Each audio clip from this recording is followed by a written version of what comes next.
irmãos, companheiros do Ideal Espírita, Piuí, Pimenta, e até alguém de outra cidade aí, né? Que Deus nos abençoe na empreitada que estamos levando a efeito conjuntamente de estudarmos um dos livros mais buscados da Bíblia, das maiores dificuldades de compreensão, porque segundo Emmanuel, no livro A Caminho da Luz, o próprio João, quando visualizando as cenas que o Cristo mostrava para ele referente ao planeta, ele próprio teve dificuldade de retratar algumas das cenas, de conseguir encontrar a metáfora correta.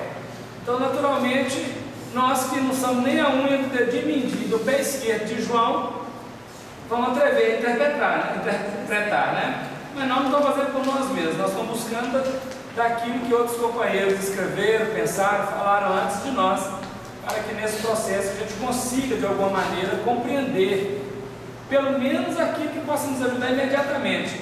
Futuramente, talvez, nós compreendamos mais esses pontos.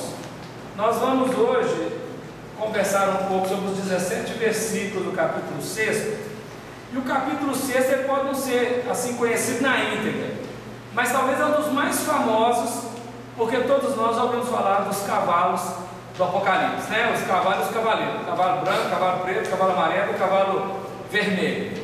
Então, os 4 cavalos e os 4 cavaleiros estão a tônica que vamos discutir aqui, e outros aspectos. Vamos ler o texto e vamos conversar. Se eu falar alguma coisa que não ficar bem entendida, é perguntar na hora, não tem importância não. E se outro ficar incorreto, é para corrigir também na hora, não tem problema não. Vamos ler todos juntos. E havendo um cordeiro aberto um dos selos, olhei e ouvi um dos 4 animais, que dizia como em voz de trovão: vem me ver. E olhei, e eis um cavalo branco, e o que estava assentado sobre ele tinha um arco, e foi-lhe dado uma coroa, e saiu vitorioso, e para vencer. E havendo aberto o segundo selo, ouviu o segundo animal dizendo: vem e vê. E saiu outro cavalo, vermelho, e ao que estava assentado sobre ele foi dado que tirasse a paz da terra, e que se matassem uns aos outros, e foi-lhe dada uma grande espada. E havendo aberto o terceiro selo, ouvi dizer o terceiro animal: vem e vê. E olhei, e eis um cavalo preto, e o que sobre ele estava assentado tinha uma balança em sua mão. E ouvi uma voz no meio dos 4 animais que dizia: uma medida de trigo por um dinheiro, e 3 medidas de cevada por um dinheiro, e não danifiques o azeite e o vinho. E havendo aberto o 4º selo, ouvi a voz do 4º animal que dizia: vem e vê. E olhei, e eis um cavalo amarelo, e o que estava assentado sobre ele tinha por nome Morte, e o inferno seguia. E foi-lhe dado poder para matar a 4ª parte da terra com espada, e com fome, e com peste, e com as feras da terra. E havendo aberto o 5º selo, vi debaixo do altar as almas dos que foram mortos por amor da palavra de Deus, e por amor do testemunho que deram, e clamavam com grande voz, dizendo: até quando, ó verdadeiro e santo dominador, não julgas e vingas no nosso sangue dos que habitam sobre a terra? E foram dadas a cada um compridas vestes brancas, e foi-lhes dito que repousasse ainda um pouco de tempo, até que também se completasse o número de seus conservos e seus irmãos, que haviam de ser mortos como eles foram. E havendo aberto o 6º selo, olhei, e eis que houve um grande tremor de terra, e o sol tornou-se negro, como saco de silício, e a lua tornou-se como sangue. E as estrelas do céu caíram sobre a terra, como quando a figueira lança de si os seus figos verdes, abalada por um vento forte. E o céu retirou-se como um livro que se enrola, e todos os montes e ilhas foram removidos dos seus lugares. E os reis da terra, e os grandes, e os ricos, e os tribunos, e os poderosos, e todo o servo, e todo o livre, se esconderam nas cavernas e nas rochas das montanhas. E dizia aos montes e aos rochedos: caí sobre nós, e escondei-nos do rosto daquele que está sentado sobre o trono, e da ira do Cordeiro, porque é vindo o grande dia da sua ira, e quem poderá subsistir? Então vamos avaliando alguns pontos para nós tentarmos entender de alguma maneira como que João estabeleceu sobre a orientação do Cristo e de toda aquela equipe que nós já vimos nos capítulos anteriores, como que ele estabeleceu esse patamar de discussão em torno aqui do 6º capítulo. Quem coordena é o Cordeiro. O Cordeiro é a linguagem que define a postura de mansuetude, a postura saudável, de harmonia do Cristo, o coordenador das atividades do planeta. É Jesus que diretamente, junto com Melquisedeque e com todos os anciãos, que são a coletividade dos espíritos que cuidam do sistema solar, está orientando as diretrizes dos acontecimentos futuros, já planejados, delineados, e que cada um no seu tempo deverá acontecer, junto ao planeta Terra.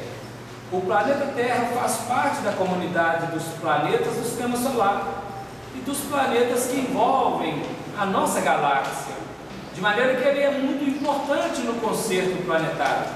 Ele não é apenas um planeta perdido, de maneira nenhuma. Então todos os acontecimentos precisam ser cuidadosamente trabalhados. Nós vimos lá atrás, 4 seres viventes, chamado 4 aqui, animais, que nós temos o leão, o touro, o homem e a águia. Os comentadores, alguns dentro da sabedoria dos símbolos, eles atribuem esses 4 seres viventes como se fossem os evangelistas. Leão seria Mateus, o touro seria Lucas, seria Marcos, o homem seria Lucas e a águia seria João. Mas naturalmente aqui nós estamos diante de um outro cenário. Esses 4 animais, nós vimos da vez passada, eles representam uma síntese da expressividade humana na Terra, e cada um deles está regendo a abertura de um selo. Cada um deles, quem abre o selo é o Cordeiro, mas quem anuncia, o arauto, é um dos animais, e geralmente ele está na antítese. O que propõe o selo está na antítese do animal. Por exemplo, o primeiro selo, quem vai anunciar a abertura dele é o leão, mas está abrindo o cavalo branco. Então nós vamos ver que o Evangelho trabalha geralmente pela síntese, pelas antíteses. A síntese é outro elemento. Pelas antíteses. O mal anuncia o bem, o bem apresenta o mal. Então nós precisamos entender toda a convergência desses valores. À medida que for trabalhando cada um deles, nós vamos falar deles, né? Buscando fazer essa referência. São 7 selos. Aqui naturalmente foram abertos 6 selos. O próximo capítulo abre o 7º selo. E no 7º selo nós vamos ter 7 trombetas, cada trombeta anunciando o processo. O Apocalipse, nós lemos, mas ele não é uma história linear em que cada capítulo vai contando algum acontecimento no século. Ele é cíclico. Ele abre, volta, fecha, torna a abrir. Então ele é cíclico dentro do contexto. Às vezes nós trabalhamos aqui conceitualmente um aspecto Lá no capítulo 7 ele volta na análise. Então é desse jeito que nós vemos os selos, depois as trombetas, as taças, cada um deles com as suas definições. Porque, por exemplo, o selo, ele era um emblema que alguém de autoridade tinha, e ao enviar uma carta, ele selava. Geralmente o selo era um anel com seu selo na cera quente, e só para quem estava enviado é que o destinatário poderia abrir. Então o outro não poderia abrir, e o lacre definia que não tinha sido aberto. Então o selo abre um conceito, a trombeta anuncia o acontecimento do conceito, e a taça é justamente a vivenciação daquele conceito. Então nós temos 3 etapas, são 3 dinâmicas, e outras que virão no futuro. Então vamos enquanto selo. Cada época tem coisas que vão aproximando com a gente, né? Aberto um dos selos, naturalmente o primeiro, pelo texto que nós vemos aqui. João é quem está na perspectiva de ser o medianeiro do anúncio. Ele precisa naturalmente perceber, captar a cena e registrá-la. E ele olhei e ouvi. O campo perceptivo é chamado para que possa registrar com a devida segurança e expressar conforme a necessidade do revelar, ocultando, para que o tirar o véu seja feito no tempo adequado, dentro das condições próprias.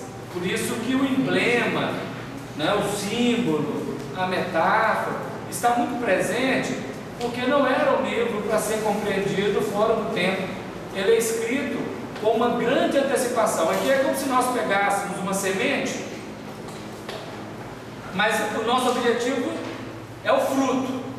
Entre a semente e o fruto tem todo um período de tempo em que a semente converte-se em frutos. Aqui nós temos uma semente em que no tempo ela converter-se-á no fruto. Nós hoje já temos assim, os frutos ainda não estão maduros, estão verdes. O figo aqui está verde, né? A figueira aqui está verde, nós já vimos. Mas eles vão amadurecer. No tempo do amadurecimento nós compreenderemos plenamente. E ouvi um dos 4 animais, que é o primeiro animal, é o leão, que dizia como em voz de trovão. A voz de trovão é aquela expressão que todos ouvem. A voz de trovão é uma cena muito sensível, visível, audível. Ela pode não ser compreensível completamente, vivenciada, mas ela é anunciada. A voz de trovão define que anunciou, foi ouvido. O problema não é ser ouvido, né? Ele diz assim: vem e vê. É um convite. Vem e vê. Todos os sinais que o Apocalipse vai mostrar, a gente não consegue absorver todos, mas todos que ele vai mostrar, ninguém pode alegar ignorância, porque ele, apesar de ser enigmático, ele é conhecido.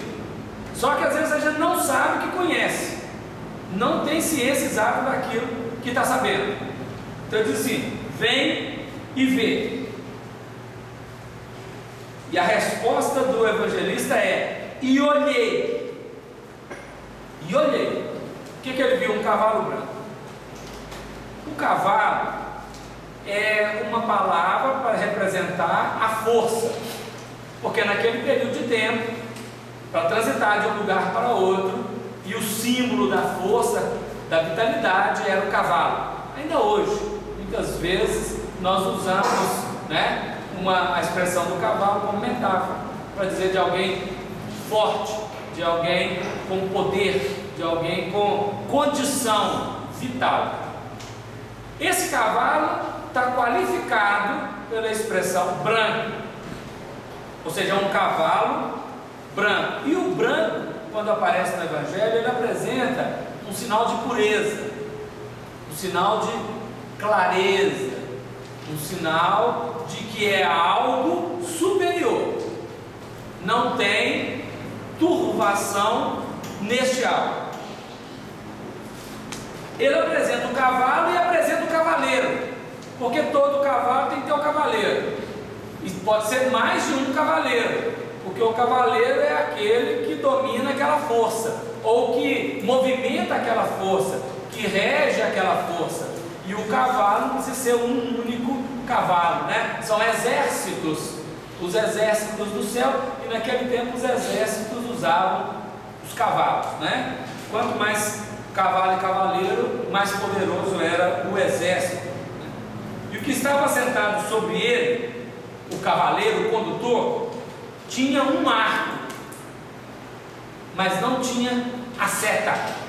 É um arco que não tem seta, então ele vai fazer guerra, porque o arco com a seta é uma flecha que vai estabelecer batalha, vai agredir o outro. O arco sem a seta, ele já apresenta para nós um processo que a brancura do cavalo define, não para agredir, não vai violentar, não vai atacar, mas é preciso fazer chegar, numa outra expressão. E foi-lhe dado uma coroa. A coroa era um dos símbolos dos reis. Uma que designa o rei é a coroa. O rei é coroado, né? Todos os poderosos daquela ocasião eram coroados, a simbolizar o seu poder, a sua autoridade, o seu campo de ação. Então, emblematicamente, o cavalo branco tem um cavaleiro que tem arco, mas não tem a seta. Ele precisa projetar, não na flecha, a ideia, não a arma de ataque, mas a expressão da irradiação benfeitora diante da vida. Não pode irradiar seta. E possui nele mesmo. O arco está no próprio ser. E o valor que ele emite não pode ferir o semelhante. Foi-lhe dada uma coroa e saiu vitorioso. E para vencer. Então esse é um cavalo que desde o início ele tem a missão da vitória. Ele já sai vitorioso e ele está fadado a vencer. Naturalmente nós estamos tratando aqui do Evangelho. O Evangelho chega na terra com os valores espirituais superiores para vencer, e chegam vitoriosos, ainda que aparentemente na derrota do condutor. Quando Jesus é crucificado, parece que ele perdeu, mas ele estava ganhando. Quando os evangelistas, os apóstolos, os discípulos eram perseguidos e assassinados, parecia que eles estavam perdendo, mas estava fecundando o solo da terra com a não resistência, com o sangue da fertilização do valor novo, que iria fazer nascer ou adubar a árvore do Evangelho. Então esse cavalo branco, ele representa a chegada do Evangelho na terra, vivido por Jesus, vivenciado pelos evangelistas, pelos apóstolos, por Paulo de Tarso, pelos 300 primeiros anos do cristianismo nascente, que foi justamente o período em que ele saiu vitorioso, e para vencer no futuro, vai vencer, porque aí o Evangelho sofreu uma solução de continuidade, nós vamos ver lá na frente, para que ele pudesse retomar no tempo adequado o seu processo de vitória. Ele já sai vitorioso e para vencer. Só que a vitória dele não pode ser na guerra, não pode ser com arma, não pode ser com flecha, é só o arco, porque é uma ideia representando um reinado, né? E a partir da regeneração, que é o futuro, verdadeiramente o Evangelho será o edifício de redenção das almas, coisa que até agora não foi. Até agora o Evangelho foi utilizado por algumas linhas diretivas para dominar a mentalidade humana e não para patrocinar a vivência coletiva, espiritual. E isso é fundamental. A doutrina espírita, quando surge inaugurando a revelação para uma nova era, ela vem definir que a vitória não pode ser sobrepujando o outro, mas deve ser confraternizando com o outro, que é a proposta do Evangelho. Então o primeiro cavalo, que é branco, ele é anunciado pelo espírito leonino, o espírito belicoso, guerreiro, o espírito feroz. O espírito leão é o que domina na selva, mas o Evangelho tem que dominar sobre a consciência humana, e ele precisa ser anunciado. Muitas vezes o Evangelho é anunciado, ainda é anunciado por pessoas, por lideranças, por instituições que querem dominar na terra. E nós que estamos também difundindo o Evangelho, temos um compromisso com a nossa intimidade, para que arquetipicamente nós não venhamos a repetir o mesmo propósito de outrora e querer dominar na terra. Temos que propagar uma onda criativa, criadora, sustentação espiritual. A vitória não é na terra, a vitória é no plano do Espírito, não pode ser na terra. A terra não é lugar da vitória. Ela deverá ser o escabelo para os pés do Cristo. O escabelo é o estrado, onde ele irá pisar, dominar sobre e vencer naturalmente no plano do Espírito. Esse é o primeiro selo, trabalha nesse elemento. O arco sem a flecha está dizendo que ele não é muito do poder executivo, ele é mais do poder legislativo. Está definindo a elaboração de leis, de condutas, de regras, de estabelecer parâmetros para as relações mais saudáveis. De um ponto de vista humano, nós ainda não conseguimos vivenciar boas leis que já existem, mas ainda precisamos aparelhar o Estado para legislarmos com expressões mais saudáveis. O Espírito Lísias fala em Nosso Lar que a sociedade de nosso lar, ela vai dia a dia aperfeiçoando. Ela não está aperfeiçoada não, ela está a cada dia melhorando, a cada dia melhor estabelecendo a regra das relações. Então na Terra nós vamos começar a fazer isso também. Já estamos em blocos íntimos, não coletivos, em blocos íntimos trabalhando esse aspecto. Mas nós já vemos, apesar ainda de todas as contradições, uma efervescência na tentativa de criar leis para a regulamentação de determinados itens de conduta, de comportamento, de vivência, de respeito, de inclusões, que já são os pródromos desta vitória do Evangelho, que naturalmente no tempo adequado, né, ela vai acontecer. Segundo selo. E havendo aberto o segundo selo, ouviu o segundo animal, esse é o bezerro, vem e vê. O bezerro, arquetipicamente o boi, né, ele vai representar, porque o cordeiro é o Cristo, é a força crística. Então aqui não poderia colocar um cordeiro, poderia colocar uma ovelha, tem que colocar um bezerro. O bezerro, ele representa o espírito mais manso, ele não é predador, ele é utilizado como trabalho e também tem, né, a sua força estando a serviço do ser humano. E entre o leão e o bezerro, o leão é o predador, naturalmente seria o predador do bezerro. E o que o bezerro vai anunciar?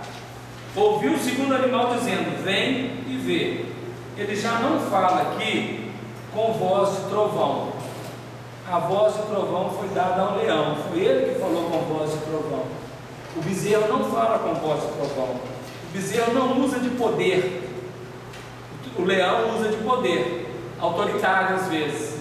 Aqui não. Aqui nós temos o segundo animal, semelhante ao bezerro. E o que ele vai anunciar?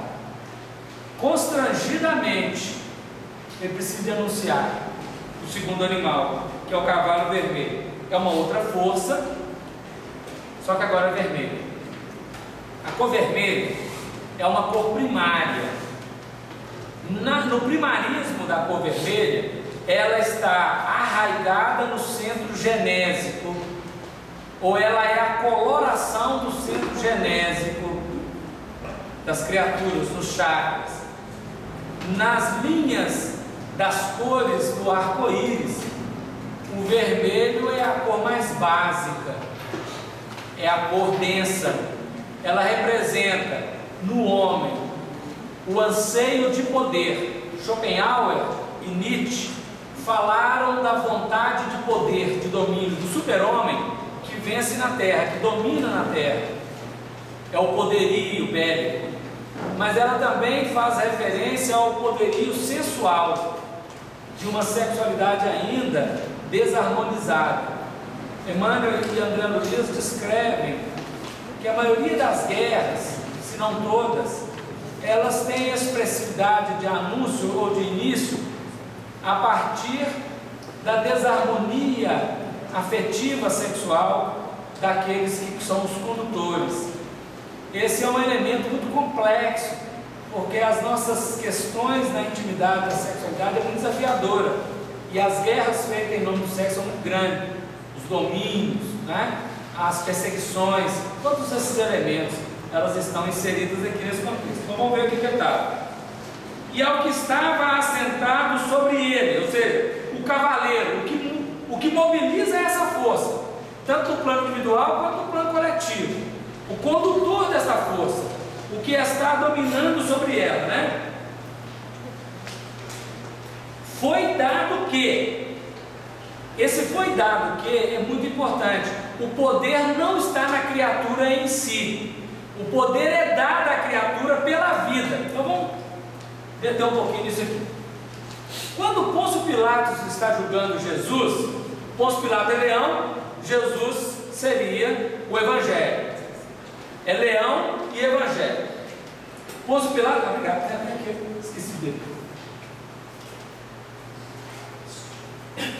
Pôncio Pilatos fala assim com Jesus: você não está vendo que eu tenho poder para te soltar, para te prender, para te matar, para te fazer livre?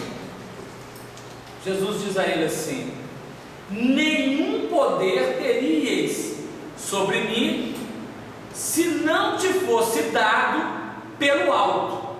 Ou seja, nós não temos nenhum poder sobre alguém. Qualquer poder que tivermos sobre alguém é permissão da lei, que utiliza a nossa negatividade para corrigir a outra negatividade. Questão 470 de O Livro dos Espíritos trata disso. Allan Kardec pergunta se Deus dá aos espíritos a missão de praticar o mal. E ele diz assim: não, nenhum espírito tem a missão de praticar o mal, dada por Deus. Mas aquele que quer ser mal, Deus o permite, para que ele, na ação negativa, possa quitar o débito do outro. Mas isso não o exime da responsabilidade. Aquele que assim faz por conta própria. Então a missão que ele empreende de mal não é dada por Deus, é por ele próprio, ou por um grupo dele. Logicamente ele vai ter que responder. Então veja, se eu não tiver um débito, a ação negativa do outro não me fere, excetuando o caso do mártir, porque o mártir, ele se sujeita a qualquer cena em favor daquilo que ele vai apresentar.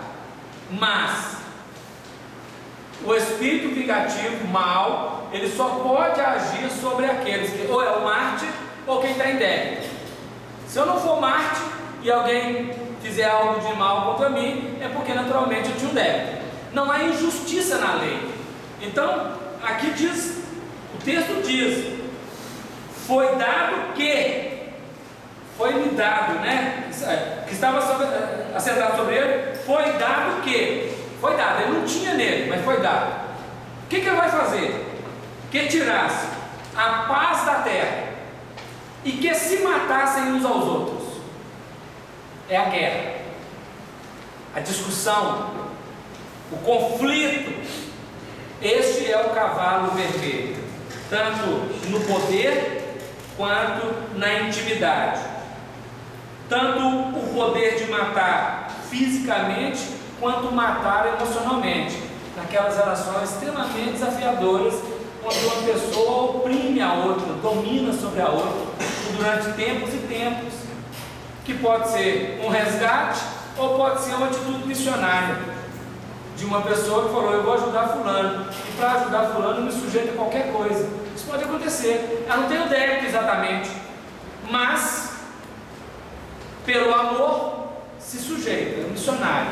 Pode ser no plano individual quanto no plano coletivo, o coletivo de cidade, de nação ou de planeta. Isso vai depender de cada um. Então a sanha persecutória dos negativos, do vermelho, é dado a ele essa autoridade ou esse autoritarismo dentro de um limite. Quando os guerreiros invadiam uma cidade, dominavam e massacravam, todos os que estavam submetidos ou estavam no patamar do débito ou no patamar de ser mártir, né? Isso é muito importante. Inocente não existe, e quando ele existe, ele não é ferido, né? Então o Cristo, quando é ferido, ele não era culpado. Nós temos que encontrar onde é que está a situação dele. Estava no mártir, né? No sacrifício, na renúncia completa em favor dos outros. A Alcione, quando veio à Terra, ela não tinha débitos, não tinha karma com o planeta, é dito no livro, mas ela sofreu muito lá nos últimos 10 anos de vida no cativeiro. Mas ela não sofreu como se ela estivesse resgatando karma. Ela estava lá sobre a sanha julgadora de alguém, e esse alguém estava fazendo aquilo, mas ela estava como mártir, fecundando. Logicamente, quando o padre Carlos chega e vê ela morrendo, depois daquele tempo todo, e ele com o documento dela negligente, aquilo vai ter um impacto no coração dele diferente do que teria qualquer outra coisa. Logicamente vai mudar. Nós não sabemos a história dele depois, mas ele vai mudar. E ela, para ela, aquilo não teve importância no sentido de estar sofrendo, mas teve grande importância no sentido de tocar o coração dele e de todos os outros que iriam saber da cena ao longo do tempo. Primeiro a família e depois a coletividade, como nós já estamos tendo hoje e muitos terão no futuro. Tudo isso é muito importante nós pensarmos. Então, uma questão que o cavalo é dado a ele o poder, o cavaleiro, para um determinado período de tempo. E aqui nós estamos falando das guerras, dos eventos mais complicados, íntimos ou coletivos, né? As revoluções. E ele ainda tinha outra coisa, uma grande espada. A espada representando a guerra, e no outro diapasão a espada representando a língua. Porque nós temos a guerra efetiva, do combate, mas nós temos a guerra oculta, da intriga, a guerra do mexerico, da fofoca, que são guerras. Porque quando nós projetamos a calúnia, a fofoca, a mentira, a ilusão e esses elementos todos com a língua, nós criamos egrégoras, forças, que circulam no coletivo e ferem profundamente. No livro Missionários da Luz, nós aprendemos, e não só nele, em vários outros, que há contágio físico como há contágio psíquico. Se nós relacionarmos com uma pessoa com um determinado vírus, nós adquirimos aquele vírus. Se não tiver na pauta do débito nosso, o vírus fica encapsulado e não manifesta. Mas se tiver, ele torna-se manifesto. A bactéria é a mesma coisa. Agora, psiquicamente também, quando nós envolvemos em ambientes que estão carregados, se não houver muita vigilância, nós captamos aquele princípio que está ali. Então, numa sociedade onde a proposta irradiadora coletiva da mídia é guerra, sexo e outras questões, esta energia circula em todos os ambientes. E se não tivermos cuidado, nós entramos, contagiamos-nos e passamos a expressar a mesma coisa. Então, por exemplo, a novela inventa um jargão. Às vezes o jargão não tem nenhum problema moral, não tem nada a ver, mas daí a pouco ele é coletivo. Mas ela também apresenta determinadas condutas e comportamentos que ferem a moralidade, a ética. Mas aí, como nós estamos acostumados a ser fecundados e reproduzir, muitas vezes nós entramos na repetição das ideologias, da música, da literatura, de todas as expressões da arte, né, que utiliza um veículo de comunicação em massa. É esse processo, são os conflitos estabelecidos. Rubem Alves escreveu uma carta uma vez ao Roberto Marinho, dizendo a ele: Roberto, você pode passar a história do Brasil, a história da humanidade, como o maior dos educadores, ou como um grande educador, se você usar pequenos segundos da sua programação nos intervalos para educar a coletividade terrena, a coletividade brasileira, você poderá fazer um trabalho inestimável, porque nós sabemos o poder que tem a informação. Não foi dada resposta a essa carta.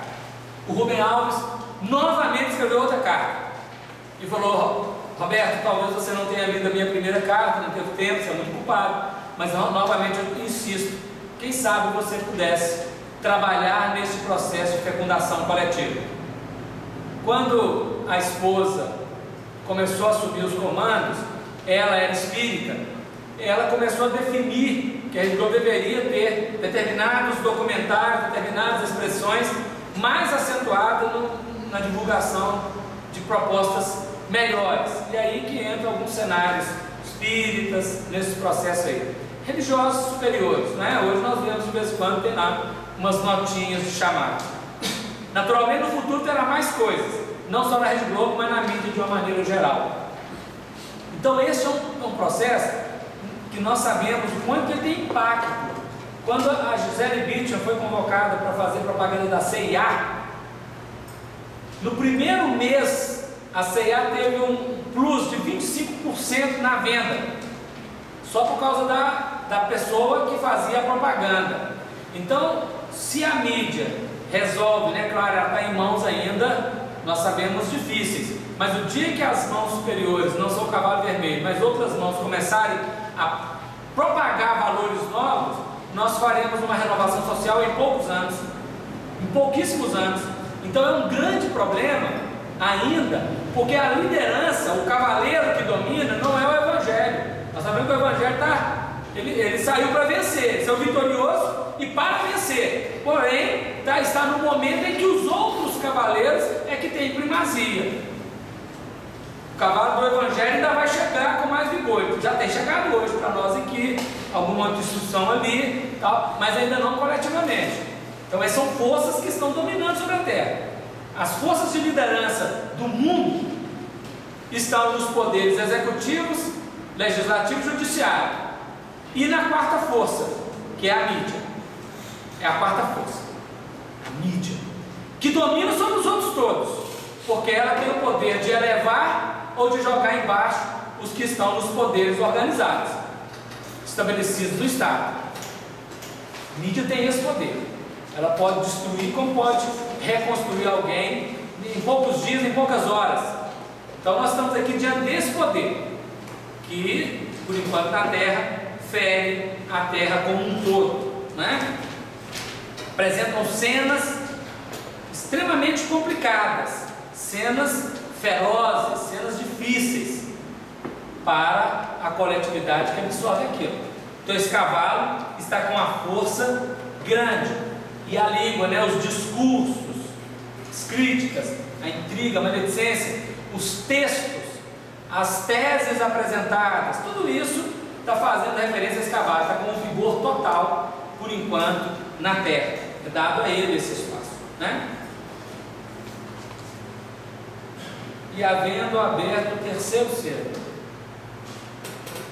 ouvi dizer o terceiro animal. Esse aqui é o homem, esse terceiro animal é o homem.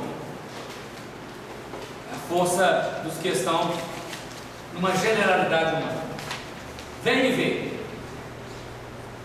e olhei, e eis um cavalo preto. Então é uma força que a expressão dela preta. E o que sobre ele estava sentado tinha uma balança em sua mão. Essa balança não é a balança da justiça. Não é a balança da justiça. Essa balança aqui é a balança do comércio. A entrada do comércio no cenário humano, ela estabeleceu um patamar de um equilíbrio desequilibrado. A balança aqui, ela não é fiel. Não é. A distribuição pelo comércio dos bens na terra é extremamente desproporcional, e as riquezas estabelecidas a partir daí, que já haviam antes, claro, mas a partir desse momento ela vai realmente estabelecer a abundância e a carência, vai favorecer a poucos e desfavorecer a muitos. Este cavalo preto, ele tem uma balança na sua mão, né? Força preta aqui é totalmente inversa, e é o homem que está anunciando, que é o próprio homem que estabelece isso. A questão não é o comércio em si, é como ele faz, porque é o problema do lucro e do lucro exacerbado. Nós não temos um lucro que corresponda exatamente ao custo da mão de obra, ao custo da produção. Claro que não. Nós temos uma intervenção violentíssima, uma especulação, não é, muito feroz, muito selvagem em todos esses processos que são regidos pela economia, né? Pela civilização do dólar, pela civilização do processo comercial, que não é equilibrado. Quando nós vamos na cidade de Nosso Lar, a cidade de Nosso Lar, todos recebem um bônus por hora de trabalho. Um bônus. Ninguém recebe 3 bônus por uma hora de trabalho, nem 100 bônus. O que tem de diferente é a qualidade, o peso do bônus naquela hora. Então, naturalmente, o governador recebe um bônus, só que o peso da responsabilidade dele confere qualidade diferente ao enfermeiro Lísias, que trabalha numa ala do hospital, do Ministério do Auxílio. Deu ideia? O Lísias recebe também um bônus, só que o âmbito da responsabilidade dele é menor. Então, o peso específico do bônus dele é qualidade dele, Lísias. Então, o que diferencia em Nosso Lar? Não é o papel moeda, mas é o peso da responsabilidade que define o gabarito do trabalhador. Então, hoje, toda hora tem um fazendo um jogo nas brincadeiras da internet, né? De o valor de um deputado e o valor de um professor. Se nós formos medir realmente as expressões, o professor, o peso tem que ser muito maior, porque a regência de uma nação deveria ser uma coisa por altruísmo, não por eleição, do jeito que é feito. Por enquanto está acima, vai mudar, porque o processo aqui da fecundação na mente da criança e do jovem, do estudante, ela tem um peso na responsabilidade do futuro muito maior do que do processo feito cá. Mas por enquanto é assim. Isso vai inverter. No mundo espiritual, o espírito que trabalha com criança, o peso do bônus hora dele é maior do que alguém que trabalha na enfermaria de um hospital, sem dúvida nenhuma. No campo da terra, o evangelizador da criança e da juventude tem um peso maior no seu bônus hora do que do médium que trabalha na reunião mediúnica, do que do palestrante que fala para adulto, porque o trabalho da criança está fecundando o espírito na forma infantil, garantindo-lhe uma manhã nessa encarnação melhor. E quem já está trabalhando, ou com o adulto, ou com o espírito já desencarnado, lógico que tem um valor, mas na potência da responsabilidade em menor escala. Então, o que diferencia o mundo espiritual não é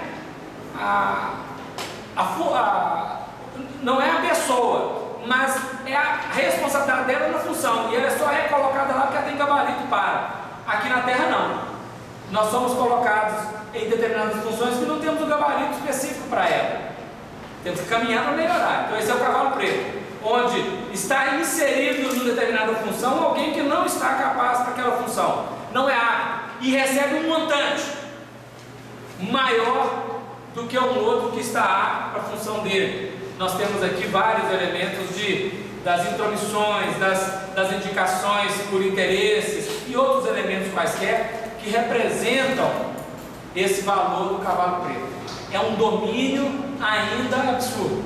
Nós somos capazes de fazer um concurso, mas teve alguém que não fez o concurso, que apenas respondeu a prova em outro horário e passou. Isso pelas leis por debaixo dos panos, não é? Não é regulado oficialmente, mas é uma regulação extraoficialmente. Existe ainda, né? As linhas do poder das transversais ainda são maiores do que as linhas do poder na verticalidade. Então, esse cavalo preto é uma substância que está na antítese do cavalo branco. Está do outro lado. Enquanto o branco é a síntese de todas as cores, cor branca, a cor preta é a ausência de cor. Então veja que nós estamos na ausência, cá é uma presença completa, o Evangelho é presença. Aqui nós temos um cavaleiro e cavalos, forças, que não têm a ética, né? Ou que fazem a própria ética, porque os ladrões têm ética entre eles, né? E que diz: se um roubar do outro tem 100 anos de perdão. Vai nessa, vai acreditando nessa. Ladrão que rouba do ladrão tem 100 anos de perdão. Tem que quitar, não é? Então essa balança. E uma voz no meio dos 4 animais. A voz, naturalmente, é a expressão deste homem. E uma voz no meio dos 4 animais que dizia, naturalmente, as regulações. Uma medida de trigo por 1 dinheiro. 3 medidas de cevada por 1 dinheiro. Isso é um arbítrio do ser. Nós sabemos que na economia, como em tudo na vida, a lei de mercado é excesso de oferta, diminuição de valor. Carência de oferta, aumento de valor. Então a especulação trabalha com esses elementos. Se nós temos uma super safra, diminui o valor, e aí pode ter vários elementos. Chegamos ao absurdo de queimar tomates, cebolas, cenouras e outras coisas mais na praça para não vender barato. São coisas de especulações muito complexas, tem muitos desafios aqui. O poder desse comércio selvagem, né, dessa força selvagem que regula as nossas vidas, né? Nós estamos inseridos num contexto, vamos trabalhar, já chegamos lá com o salário definido, né? Então, precisando, entramos. Depois que entramos, nós já começamos a ter comprometimento da nossa harmonia ali dentro, porque nós estamos satisfeitos com aquilo e queremos fazer as greves e outros elementos mais. Então, o Estado, para receber, ele é muito pródigo e rápido. Para ele distribuir é muito lento, não tão rápido. Nós todos percebemos isso. São forças que estão em domínio, gerando a abundância para alguns, carência para outros. São expressões terríveis. Isso nós vemos no plano municipal, estadual e mundial, onde algumas nações detêm o poder do mundo, o domínio do mundo. Na década de 60, uma reunião de espíritos inferiores nas trevas, definindo os próximos 60 anos da humanidade, eles pensavam mais além, mas a lei só permitiu 60, porque estão inseridos dentro de contexto. Eles trabalharam as potências, logo após a Guerra Mundial, o papel das potências, daquelas 7 potências, mais a União Soviética, mais a Rússia. E aí pensaram assim: mas e para o Evangelho, o que é que sobra? Essa foi a atribuição feita nas regiões espirituais negativas. E para o Evangelho, o que vai sobrar para ele poder falar alguma coisa? porque tem que ter oportunidade para todo mundo, inclusive a treva tem que anunciar o evangelho. Nós já vimos o que é o leão. Aí fala assim, deixa o evangelho trabalhar com a ecologia, porque a ecologia vai ser o pano do evangelho. Então eles vão ficar preocupados com a árvore, com o animal, com o bicho, e nós ganhamos dinheiro, nós dominamos o mundo, e nós fazemos as outras coisas todas. Isso é assim que aconteceu. Quando a gente lê o livro Contos e Apólogos, do Espírito Irmão X, psicografia de Franciscano Xavier, no último capítulo, não disso, está no outro lugar. Esse caso do Contos e Apólogos, fizeram um congresso nas regiões trevosas para definir como que eles iriam prejudicar os espíritas, porque o espírito estava incomodando. O livro, eu não sei a data certa, Contos e Apólogos, acho que é 1940, é na década de 40. Estava incomodando as trevas, não o umbral não, as trevas. O que ia fazer com os espíritos? Aí, cada um apresentou o seu projeto, e o chefão, o chefe da turma, né, ele rejeitava os projetos todos. Aí, esse projeto é fraco, isso não vai dar em nada, isso não vai dar em nada. E são cada coisa cabeluda, lê lá, nós não vamos ler aqui agora porque não dá tempo. Até que chegou um e falou assim: vamos chegar na tribuna espírita e falar que a reencarnação é de Deus, que ela existe, que a mediunidade é de Deus, que ela existe, que a lei da caridade, Aí ele falou assim, o chefão, né, onde é que você quer chegar com isso? Ele ficou bravo, a jugular cresceu, e eu vou acima do seu, você está pensando o quê? Calma, deixa eu chegar ao fim. Nós vamos falar que tudo isso é de Deus, que existe, que está aí. Mas nós vamos dizer para eles assim: tem reencarnação, se der pressa não precisa de preocupar em resolver esses problemas agora não, deixa para depois. Não tem encarnação, você faz, vai ficar mais fácil não ter encarnação. Você sabe que precisa melhorar, mas não precisa fazer agora. Vai devagarzinho, fica tranquilo, nós somos fracos mesmo, nós somos muito vigilantes mesmo, nós somos assim mesmo, coitado de nós. Vamos com calma. Essa é a tática, está lá no livro que você aponta, não estou inventando não, gente. E nós, provavelmente, nós vamos encontrar alguns textos, algumas conversas entre nós mesmos, falando assim, não, mas esse aqui eu não dou conta não. Esse negócio, tudo eu dou conta, mas esse aqui não vai ter jeito. Esse eu vou deixar para depois. Mas depois eu resolvo. Eu não sei se tem depois. Entende? Então nós estamos diante de uma cena, são os cavalos que estão dominando. O Apocalipse, claro, são os cavalos que estão dominando aqui na Terra. Então, se você tiver ponto de falar assim, oi, esse negocinho aqui, eu não resolvi isso agora não. Por que não? Por que não? Vamos resolver. Porque se a gente falar que não vai resolver agora, a gente deixa para outro dia, né? Capítulo 40 do livro Contos e Apólogos, Irmão X, Chico Xavier, é o último capítulo do livro Contos e Apólogos. Lê lá que o negócio é brinquedo não, viu? Essas arbitragens humanas, o arbítrio humano, né? De uma medida de trigo por um dinheiro, 3 medidas de cevada por um dinheiro, cada coisa, isso logicamente, né, nós sabemos. Nós já vamos negociar sabendo o seguinte: eu vou vender um negócio por 80, eu peço 120. É da experiência humana. Nós não chegamos assim, 10, estamos aqui, não vai mesmo. A gente pechincha, e vai pechinchando, e está achando que está fazendo pechincha. Não fez pechincha, né? Pagou o que o outro queria que pagasse. Mas é a lógica da ilusão, né? Nós vivemos assim, fazendo as coisas desse jeito.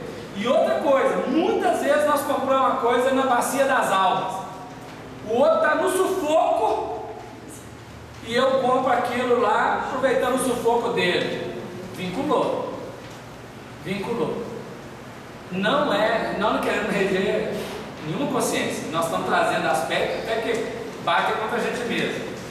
Mas se alguém está com a corda no pescoço, vamos ajudá-la a tirar a corda do pescoço, sem apertá-la mais, não é? Então você tem um bem que vale 10, está vendendo por 3 porque está no sufoco, paga pelo menos 8, não paga 3 ainda pechincha não, porque amanhã vai ter que devolver para ele o que pegou. Mas ele não tem valor. Toda a apropriação indébita tem que ser devolvida. Então, querendo ou não, rindo ou chorando, hoje ou amanhã nós vamos devolver. Eu estou preocupado comigo, porque quando eu estou falando,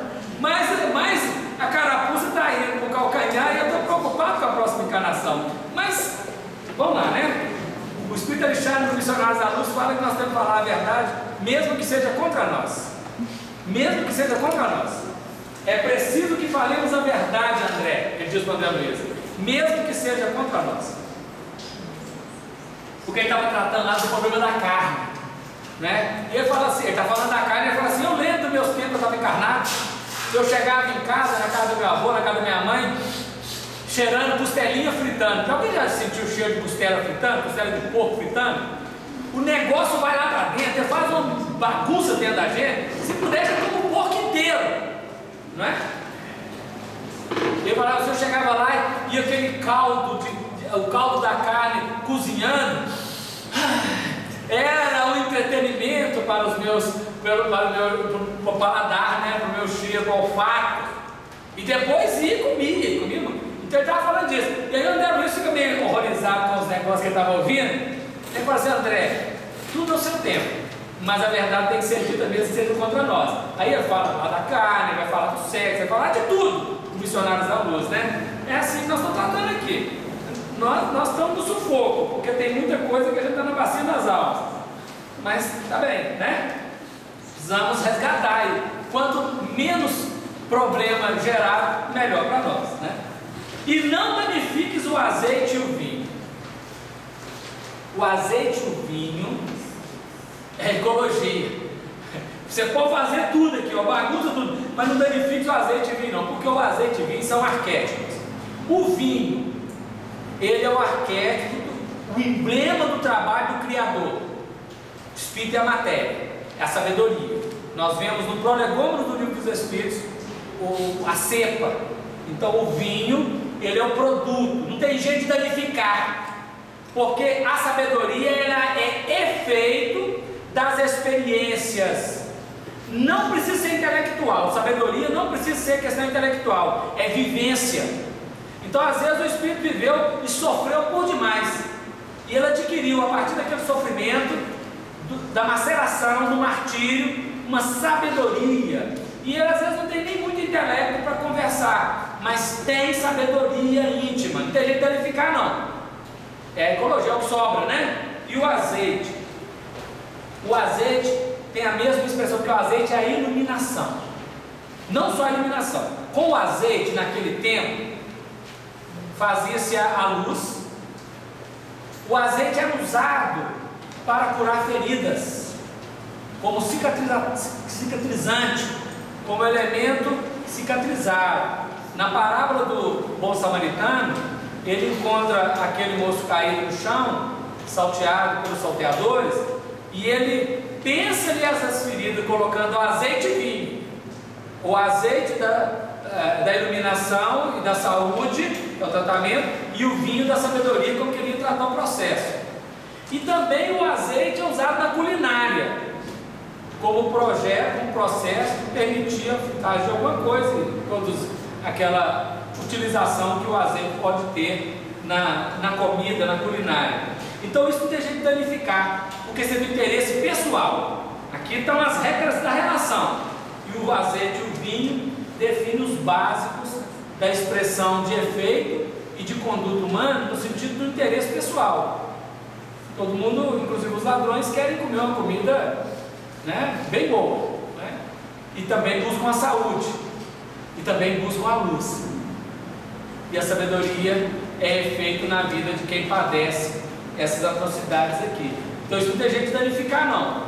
Por mais que sofra, por mais que perca bens, os valores espirituais, eles são garantia de Deus para o Espírito. Deu ideia nisso?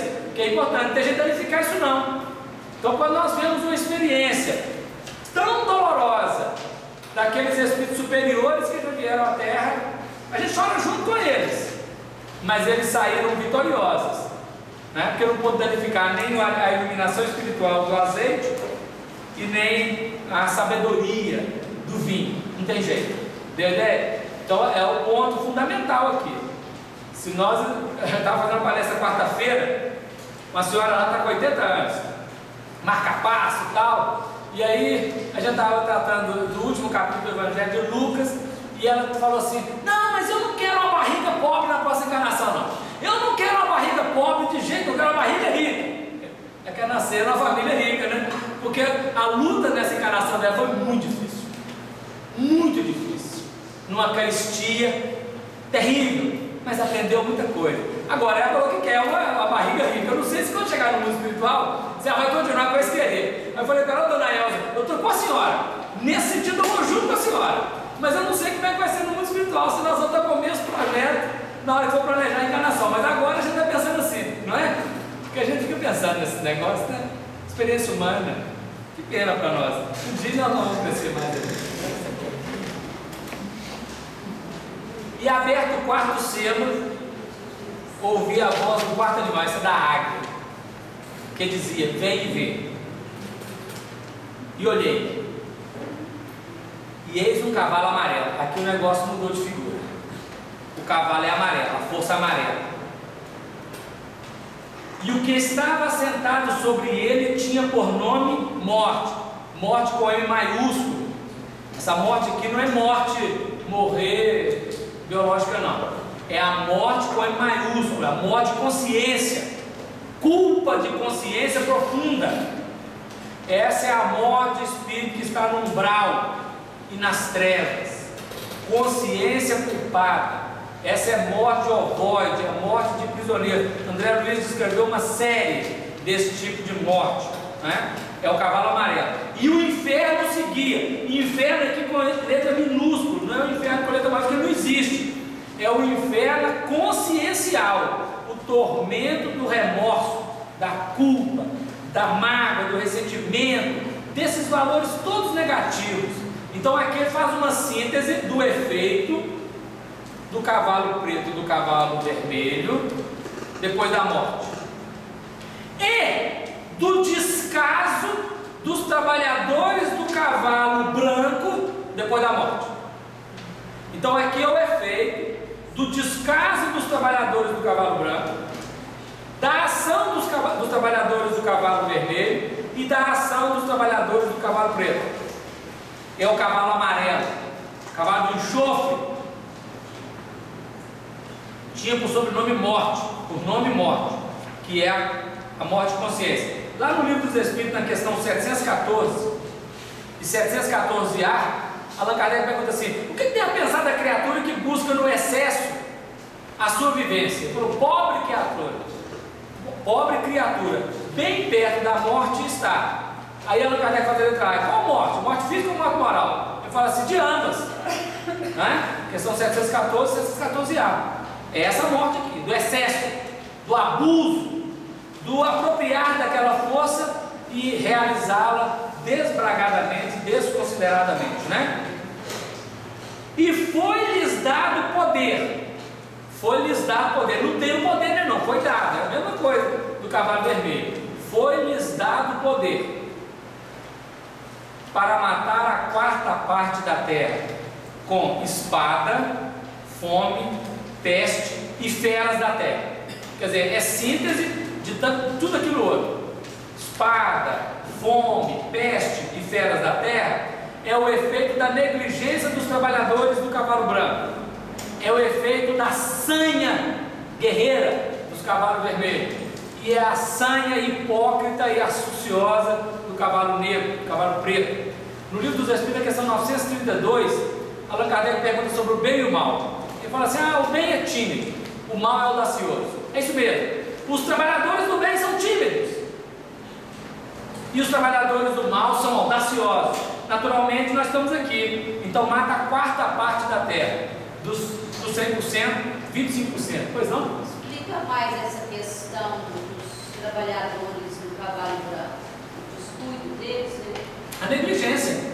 Nós religiosos que trabalhamos pelo Evangelho, nós falamos em nome do Evangelho, mas às vezes comprometemos a obra, entende? As lideranças em nome do Evangelho fazem conluio. O poder, por exemplo, religioso, o pajé elegia o cacique e dominava na tribo. Ainda hoje, a religião elege os líderes em muitos lugares, não é? E fazemos acordos. As religiões não pagam impostos, não é? Tem determinadas regalias. Está se mudando algumas questões para tentar organizar. Nós temos determinados privilégios, que não estou falando que está errado, tem determinados privilégios. Fazemos acordos com as forças que dominam no mundo, enquanto o nosso processo deveria ser de trabalhar com o Evangelho. Nós estamos mais apegados a dinheiro, estou falando do religioso de uma maneira geral, nós aqui de maneira geral, mais apegados ao dinheiro, ao poder, ao domínio aqui na terra, do que propriamente com a vitória do Evangelho na terra, certo?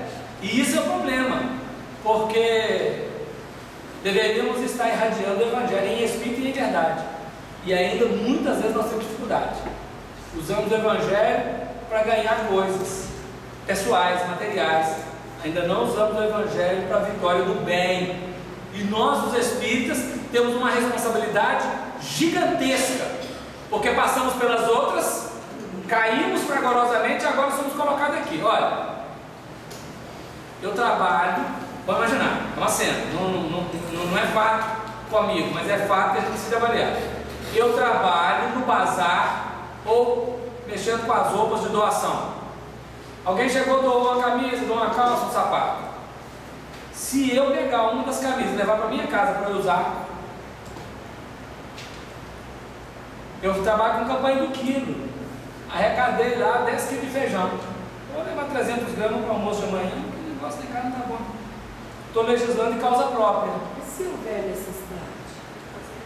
Então você faça a inscrição e venha como necessitado na casa para pegar necessitado. O que não pode é eu, porque eu sou trabalhador daquela instituição, daquele negócio, daquela questão. Não pode não, gente. Eu vou usar o verbo diferente. Não deve. Mas poder pode, porque a gente pode fazer o que a gente quiser. Eu apropriar em bem particular porque eu estou trabalhador naquilo. É a mesma coisa de alguém que é deputado, de alguém que trabalha num determinado ministério, tem a verba para tal coisa, e aí daquele 100% ele tira 10% para ele, 20%, você entendeu? Se eu faço a campanha do Kiko, vou lá na casa da Dona Maria e falo assim: Dona Maria, o senhor João está ali na outra esquina, e ele está sem comida. Ela fala: não, pois não, estou esse aqui. Aí eu peguei, o que eu peguei, levei para a casa da Dona Maria, eu tirei para mim um percentual. Muitas vezes nós religiosos fizemos isso, gente. Muitas vezes. E aí, eu estou dando um exemplo de coisa de trabalho simples. Mas aqui o Evangelho está tratando de coisas muito mais profundas, quando nós usamos o Evangelho em benefício pessoal. Pessoal, seja em quaisquer dimensões que for. Então nós temos que tomar um cuidado muito grande para não fazermos acordos vis que prejudicam, sem entrar no mérito, não quero entrar no mérito, mas a União Espírita Mineira fez uma carta à Federação Espírita Brasileira, e quem está participando de COFEM e está ouvindo isso, nós propusemos à fé. A União Espírita Mineira está propondo a retirarmos esses acordos com o CREA, com os CRAS, da assistência social, porque fazemos acordo municipal, eles impõem uma creche e depois vão falar de espiritismo dentro do centro espírita. E eu não sei se é a nossa função receber dinheiro do Estado para manter creche e não poder falar de espiritismo. Não quero entrar no mérito, a União Espírita Mineira se posicionou. O presidente tem feito palestras, né, Maria Lúcia? Você tem feito palestras apresentando a nossa ideia daquela caridade que o Chico Xavier fazia. Não estava submetido a nenhuma autoridade estabelecida dos poderes do cavalo vermelho e do cavalo preto. Não quero entrar no mérito, mas nós estamos pensando, estamos refletindo, porque às vezes nós fazemos um acordo e naquela casa espírita, o espírito já não tem vez, ele não tem voz, ele não pode falar mais de espiritismo, está perdendo o sentido. Eu não estou falando se você está fazendo, para com isso agora, falando que é uma proposta da União Espírita Mineira, mas nós não regemos consciência nem casas, não tem isso, mas abre a possibilidade de uma reflexão, certo? Se alguma faz, é para refletir. Não leve isso aqui que agora a partir de amanhã nós não vamos fazer mais não quebra o sistema, mas vamos refletir. Qual que é a verdadeira caridade? Não é? Será que Jesus precisou do dinheiro de Pôncio Pilatos para poder fazer a caridade? Eu não sei, não é? Mas Pedro, na Casa do Caminho, recebia subvenções do Sinédrio. O Sinédrio dava dinheiro. Está lá no Paulo Estevam. Aí quando Paulo viu aquilo, Paulo falou: para com isso, pelo amor de Deus. Paulo passou a pedir dinheiro nas outras igrejas para mandar para a Casa do Caminho, para não pedir subvenção Sinédrio. Ora! Precisamos ter que tomar cuidado. Então essas questões, eu faço um acordo, gente, veja bem. Se as forças estão dominando nesses poderes, e eu vou lá e falo para ela, tem espaço, põe uma creche lá no ponto, a gente põe, mas você é para falar do espiritismo, não, tudo bem. Essa é uma questão. Começou com o Honório aceitou a ideia, e nós tiramos da União Espírita Mineira e tirou, né, a questão do processo com essas organizações. E agora nós estamos tentando fazer um trabalho Brasil, só que não foi aceito, né? A Federação teve cá e os outros estados da região centro estão em debate, mas está difícil, né? Isso é uma ideia só, que ela perguntou ali. Nós, os religiosos, temos um compromisso diferenciado. Nosso compromisso não é com o dinheiro, nosso compromisso é com o Evangelho de Jesus. E o Evangelho de Jesus não precisa de dinheiro. O Chico Xavier ganhava, se fosse no salário de hoje, R$612 por mês, para ele. Mas ele movimentou dinheiro que nem o Silvio Santos acho que movimentou tanto dinheiro igual o Chico Xavier, né? Questão de livro, de doação, chegava tudo. Então é uma questão aqui para a gente poder pensar. Sem entrar no mérito, eu não estou falando conceitualmente, tá? Não estou entrando no mérito de nenhuma atividade, de nenhuma casa, nem sei como é que funciona, e isso não é importante para nós aqui agora. Mas é só para a gente poder trabalhar, como ela perguntou para nós, né? Nós estamos, Então é a espada, tantas intrigas, as guerras entre a religião. Consegue, na atualidade, religião brigar? Religioso brigar porque a minha é melhor que a sua? Consegue um negócio desse? Eu falar em nome de Deus que eu sou melhor que o outro, quando Cristo propôs a humildade. Eu me orgulho da minha humildade, e a minha humildade é tão grande que eu sou melhor que você. Eu me orgulho da minha humildade de achar que eu sou melhor que você. O que é isso? Domingo passado eu participei de um evento ecumênico e interreligioso em Belo Horizonte, organizado por freis franciscanos. Eles estão debatendo água, ecologia, que foi dado, né? O que sobrou, né? Estão debatendo a água e sustentabilidade. Aí nós fomos lá para Pampulha, tem o parque e tem a igreja de São Francisco. Entre o parque de diversão das crianças e a igreja de São Francisco, nós estávamos numa praça. Então lá tinha do mundo islã 3 representantes, do xamã 5 representantes, do espiritismo só estava nós, né, representando a União Espírita Mineira, um monte de freio franciscano, um monte de irmã de caridade franciscana, Hare Krishna, eles cantaram e dançaram o Hare Krishna lá, uma maravilha. E nós demos as mãos, cada um fez uma prece no seu sistema, cada um falou o que pensava, o que aquela religião pensava, e todos nós fizemos uma vibração ali de 2 horas e poucos minutos em favor do planeta Terra, em favor das lideranças, buscando a convergência e não a divergência, né? Temos que fazer esse tipo de trabalho, porque é para conscientização, não é para riqueza, né? Vocês sabendo que precisamos do dinheiro, mas o dinheiro não pode ser o carro-chefe da nossa vida, né? O dinheiro é para ser usado, as riquezas da terra para ser usada em benefício da vida, e não ser o carro-chefe da nossa vida, né? Não deve ser. Agora não é só dinheiro não, dinheiro é uma dos itens. O principal é o campo moral, as guerras no campo moral, disputando. Às vezes entre nós mesmos espíritos nós temos rivalidade à toa, gente. Aí nós não estamos servindo do Evangelho não, nós estamos denegrindo o espiritismo, né? Denegrindo por causa de opinião pessoal, eu estou denegrindo a fraternidade. Eu estou trabalhando pelo cavalo vermelho, fazer guerra, eu rivalizando com o outro irmão. Hoje estava lá na casa da Sônia, antes de vir para cá mais cedo, estava ouvindo uma palestra do Alírio Cerqueira. Ele está lendo um caso de um livro, eu acho que é de um livro psicografado pelo Divaldo Franco. E aí ele estava mostrando alguém em que ele, na atuação de líder espírita, ele usava a tribuna para criticar o outro. Nós podemos analisar fatos, mas criticar não, né? Condenar, falar que o outro é errado, de maneira nenhuma. A gente apresenta argumentos com fatos, podendo até a nossa argumentação e avaliação está inadequada, mas de crítica não, como lá era feito, né? Então, entre nós mesmos, às vezes, guerreamos. Nós temos que trabalhar pela unidade. E havendo aberto o 5º sermão, porque o negócio lá vai ligeiro aqui, depois está vendo aqui a hora. 4 selos onde 3 têm ação direta na terra, dos seres encarnados, onde o 4º selo, o 4º cavalo, ele é o efeito na consciência, tanto de encarnado quanto desencarnado, principalmente talvez os desencarnados, que reproduzem o processo global. Agora nós vamos entrar no 5º selo, ele é diferenciado.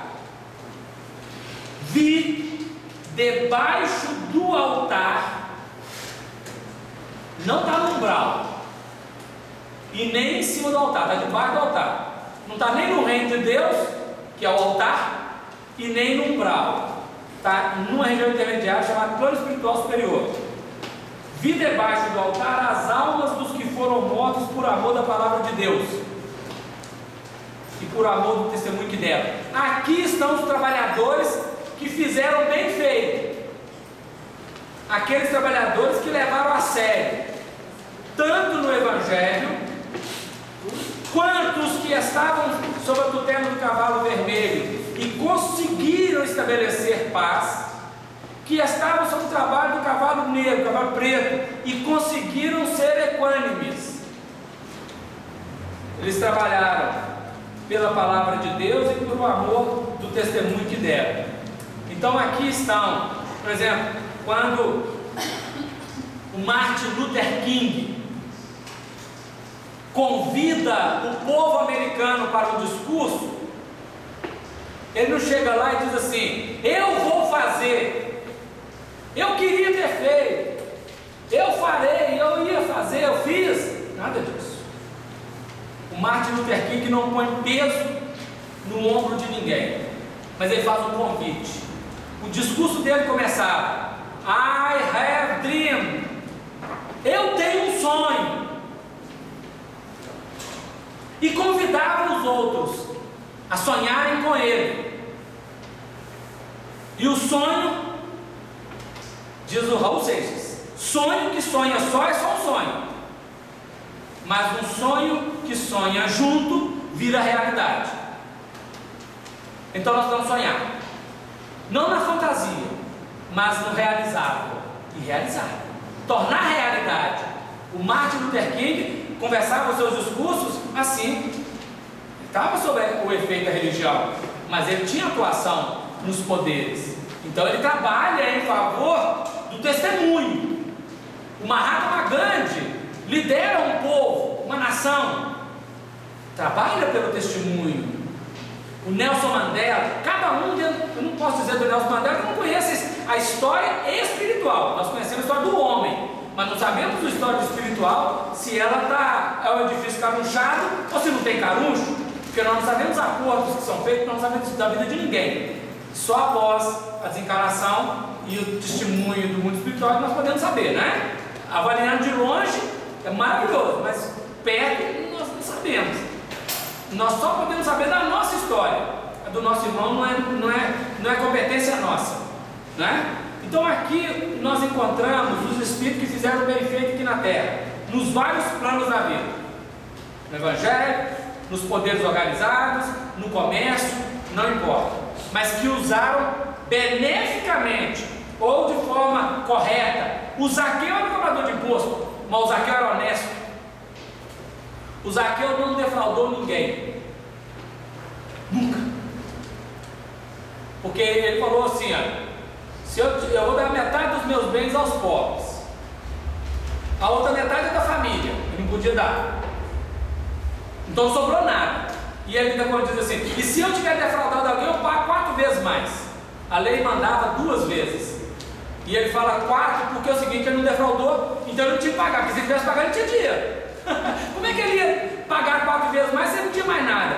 A metade ele deu para o pobre, a outra metade era da família, ele não ia poder defraudar a família.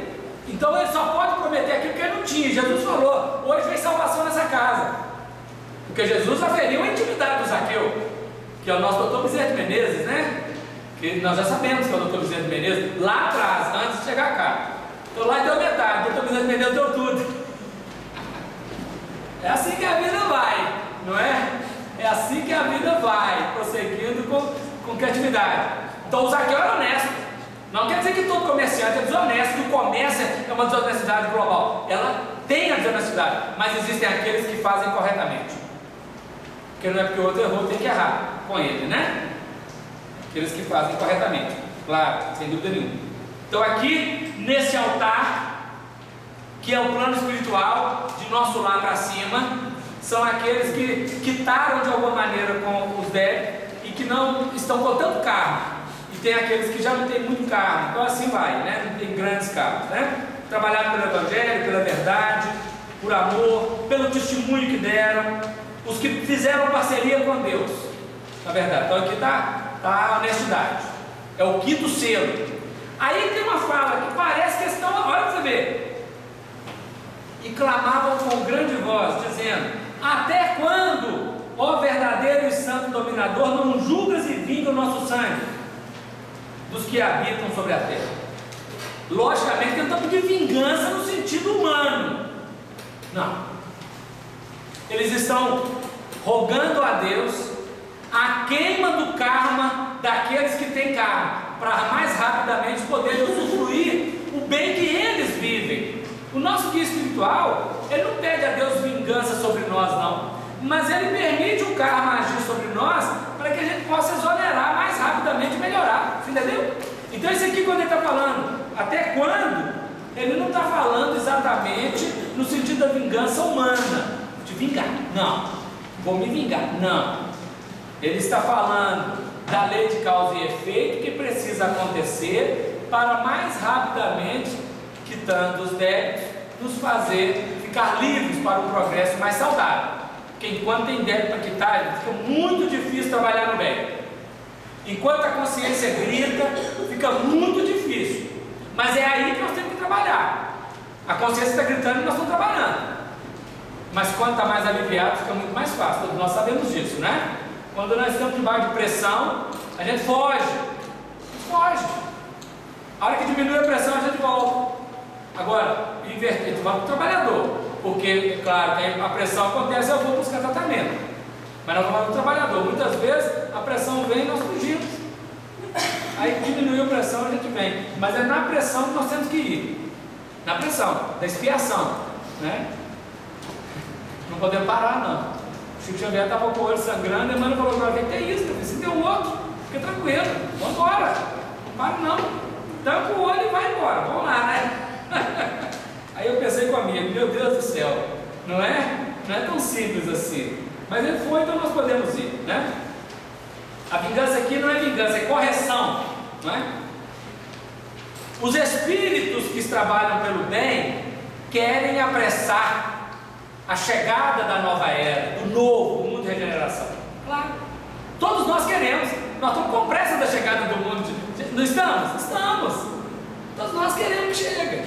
Mas a lei está dizendo para nós assim: primeiro, e foram dadas a cada um compridas vestes brancas, pelo Espírito limpo, uma veste nupcial, branca, pura. Porque trabalhar no bem, está no mundo espiritual, melhor, né? Não está no umbral, não, que não é umbral, não. O umbral está ficando para trás, nós estamos vindo lá no cavalo amarelo. O cavalo amarelo é umbral e treva.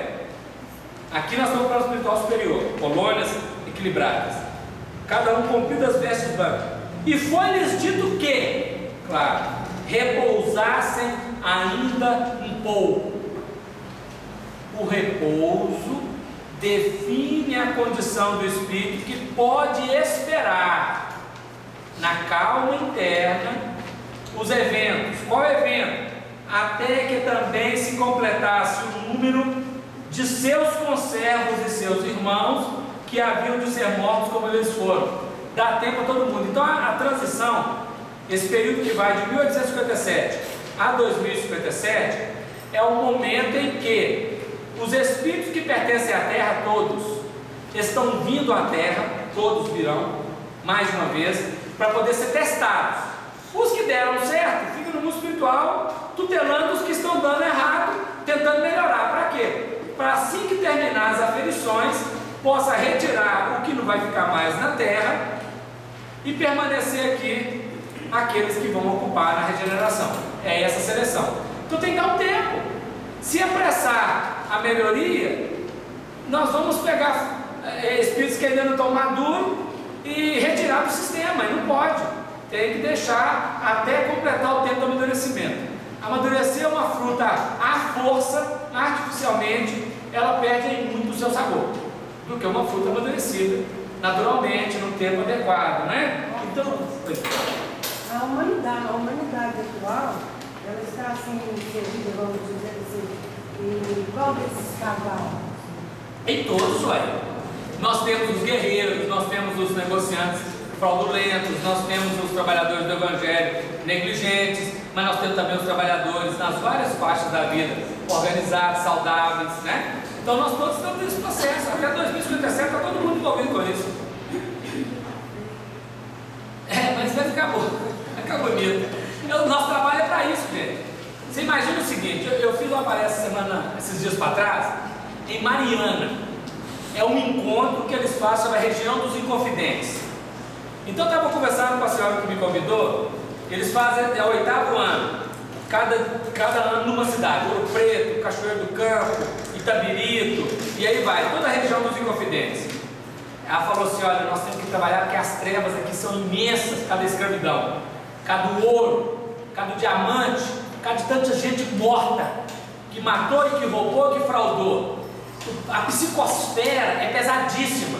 Aí o camarada que viveu lá, nasce lá na China não, lá na Alemanha.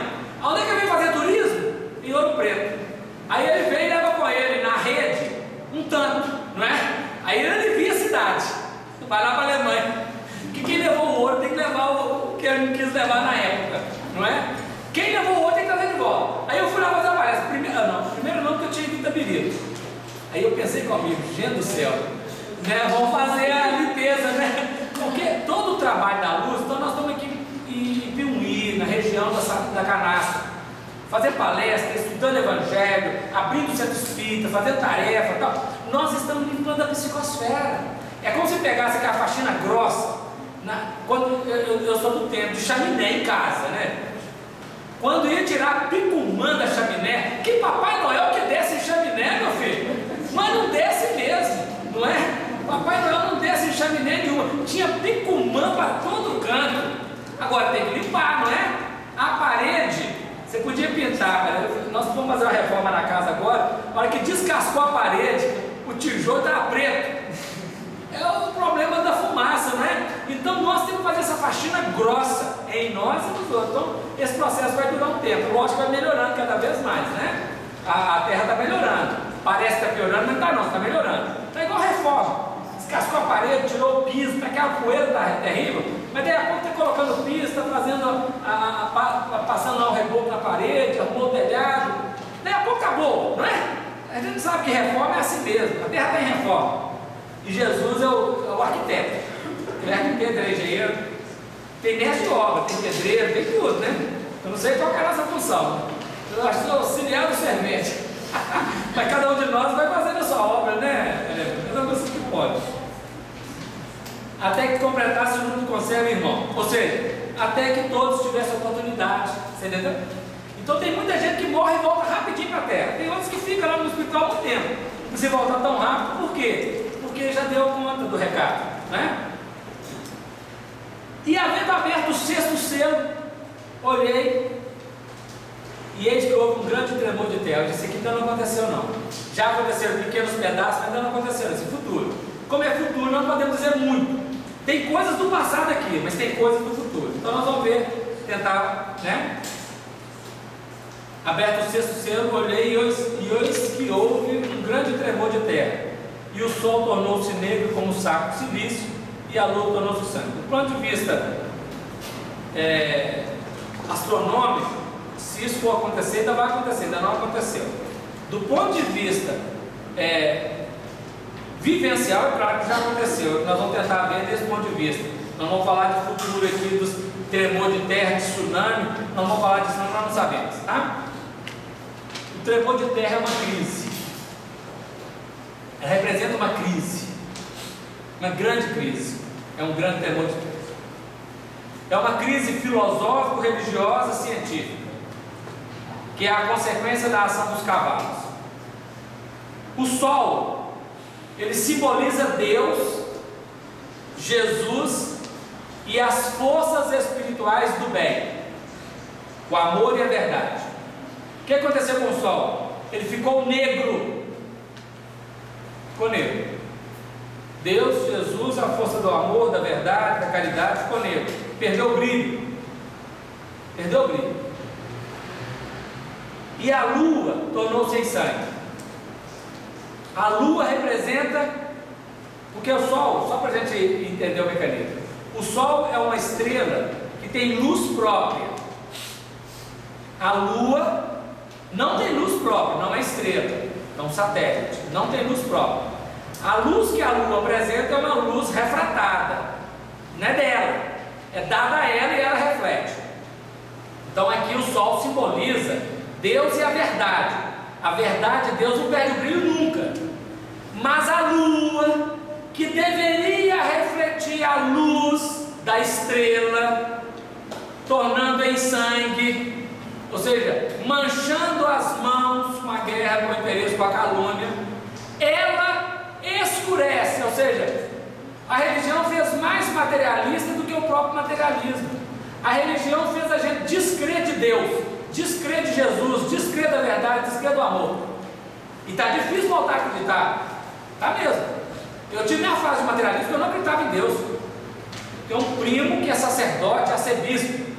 E eu falei, papai, não acredito em Deus, não acredito em Jesus, isso aí é balela, não existe isso.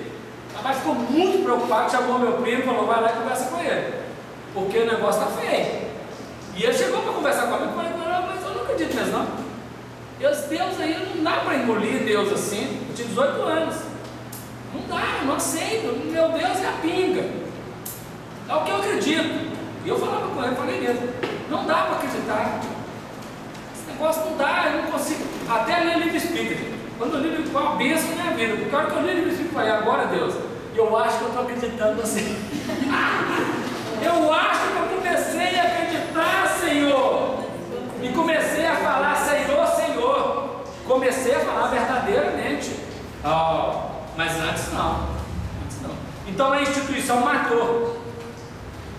Porque usou o nome de Deus, como nós já falamos aqui atrás, da negligência, né? Então a lua é o símbolo das instituições filosóficas e religiosas que deveriam refletir a verdade, o amor, Deus, Jesus, plenamente. Você pode perguntar a qualquer materialista do mundo, o problema dele é com a instituição, não é com Deus mesmo, não é? Mas toma Deus pela instituição e aí descrê, é agnóstico. Com o sangue matando os cristãos, matando os mártires, ela tornou-se como sangue e não refletiu. São as guerras, as sensualidades feitas em nome da vida contra o bem, contra o evangelho. Aí é simbolicamente aqui, não estou falando de evento astronômico não. E as estrelas do céu caíram sobre a terra. Está lá no prefácio do Evangelho segundo o Espiritismo, a estrela do céu sendo representada pelos espíritos superiores que vêm para a terra. Como a figueira lança de si os seus figos verdes, para propagar o Evangelho, igual João Batista, pregando no deserto. Está falando e o povo não quer saber. Igual no tempo de Noé. Noé está falando do Evangelho e o povo estava fazendo as farras dele. Até que veio o dilúvio, né? Ló pregava o Evangelho em Sodoma e em Gomorra, mas ninguém acreditava nele, até que veio a destruição. É a mesmíssima coisa, as estrelas estão falando como figo verde, estão falando antes do tempo, né? São os espíritos superiores com as falas, com os livros, com todo o projeto do Evangelho nas várias frentes de religião do mundo, mas que o ser humano, a maioria, olha, mas não dá nem bola para aquilo, é de convenção apenas. É esse o projeto aqui, ó. Agora, se nós levarmos a sério, é nosso caso de evolução. O coletivo é o coletivo, cada um segue do seu jeito. E as estrelas caíram do céu, como quando a figueira, lá atrás nós falamos do vinho e do azeite, que é a videira e a oliveira, agora é a figueira. A figueira é o saber. Olha, o Brasil tem alguns analfabetos. Mas dos que sabem ler, uma grande parcela são analfabetos funcionais. Ou seja, lê, mas não sabe o que está lendo. E esse é um problema do Estado. A educação é um problema do Estado. A educação não, vamos dizer direito. A instrução é um problema do Estado, é um problema da liderança. Nós estamos vendo aqui, ó, a figueira está lançando figo verde. Ou seja, a instrução não está chegando ao povo. Não se faz movimento para a instrução, faz comércio com a instrução.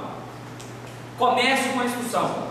A instrução deveria ser gratuita, fomentada verdadeiramente, fazendo caso. Então nós temos, no ensino básico, quem não tem condição de pagar, no ensino médio, vai para a escola pública. Quem tem condição de pagar, vai para a escola particular. Quando vai para a universidade, quem tem condição de pagar, vai para o ensino público. Quem não tem condição de pagar, vai para o ensino privado. Está maluco? É hediondo isso. É um problema grave dos trabalhadores do bem na terra, comercializando o bem mais precioso, que é a figueira, que é a instrução. Sem ela não tem educação, e sem educação não tem transformação. Então nós vivemos um problema severo, severo demais, do interesse econômico, do cavalo comercial negro, da perversidade do dinheiro, do interesse público em manter a ignorância, em manter o não saber, em dominar as consciências pela ignorância cultural. Mas as estrelas estão caindo do céu. De vez em quando vê um amigo de escola fazendo um projeto. É uma gota d'água do beija-flor apagando incêndio. Que ele faça o trabalho dele, que nós façamos o nosso trabalho. Porque Deus é que está, Jesus está no leme, Deus é o coordenador geral de tudo, não é? Abalada por um vento forte. O vento é doutrina. A figueira está abalada pelo vento forte. O vento do evangelho está ventando. Mas são poucos que estão dando figos, né? São poucas figueiras que têm figo. Pouquíssimas. A maioria das figueiras só tem folha. Então, se nós estamos no trabalho da divulgação, da difusão, da instrução, façamos do jeito que tiver que fazer, faça bem feito, né? Porque quem não está fazendo não é problema nosso, não. O nosso problema é conosco, temos que fazer. O saber humano, infelizmente, está aí por enquanto nessa situação. E o céu retirou-se como um livro que se enrola, e todos os montes e ilhas foram removidos dos seus lugares. Esse céu que retira aqui pode ser o processo da movimentação do Ocidente para a América, que é o Ocidente também, mas para a América. Pode representar aqui o plano espiritual que não foi cogitado nas relações humanas, né? Pode ser colocado aqui, onde no primeiro momento tudo era do demônio, era bruxaria. A religião matava as pessoas que eram médiuns. O céu não foi considerado plano espiritual. E agora tudo é matéria. O materialismo também retira o espiritual das cenas. Ou seja, não precisamos de Deus mais. Os filósofos mataram Deus. Então esse céu que retira como um livro que se enrola, são esses processos. E os montes e ilhas que foram removidos do seu lugar, nesse primeiro plano, foram os montes e ilhas, o intelectualismo, que é um monte, né? E a ilha, o egoísmo, tentando dominar a vida pelo poder em si, pelo poder relativo, pelo poder da cultura, pelo poder do dinheiro. A gente costuma usar uma expressão, diz que na terra de Sé quem tem um olho é rei. Não podemos usar assim. Isso é da força matéria. Nosso trabalho não é para dominar sobre o outro que tem menos, mas é para convidar o outro que tem menos a vir conosco. É o jovem rico. Vai, vende tudo que tem e dá aos pobres. Terás um tesouro no céu. Vem e segue-me. Isso é a perfeição na palavra de Jesus para o jovem rico. E Humberto de Campos explica quem é ele no livro contos desta e de outra vida, capítulo 34. Ele era um banqueiro hebreu riquíssimo. Todos os hebreus que queriam fazer negócio hipotecavam com ele. Ele que dava o dinheiro. Ele era um coordenador geral em Israel. Queria fazer a unificação de religião. Mas quando Jesus falou essa palavra com ele, ele foi embora porque ele era muito rico. Ele queria vender o dinheiro e vender as coisas dele. Irmão, não fala para nós que aquele que sabe é devedor daquele que é ignorante. É. Paulo escreveu essa carta e Emmanuel comentou. Quem sabe é devedor do que ignora.